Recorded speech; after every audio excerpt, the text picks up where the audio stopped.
Hello everyone and welcome back to another video from 2-Minute Tutorial. In this video, I'm going to show you how to log into your account with AutoEnhance.ai. So let's go ahead and get started right away.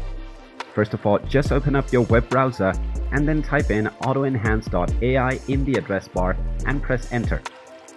This will then take you into the official website for AutoEnhance. Now in order to log into your existing account, just click on the login button at the top right corner. You will then see two options, whether to create a new account or log in to an existing one. So just click on the login button once again, and now you will be asked to enter your login credentials. So just type in your email address and click on the continue button, and now you will be asked to enter your password.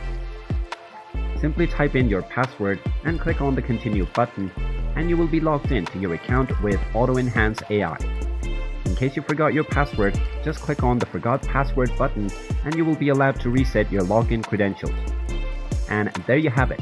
That is how easy it is to log into your account with AutoEnhance.ai.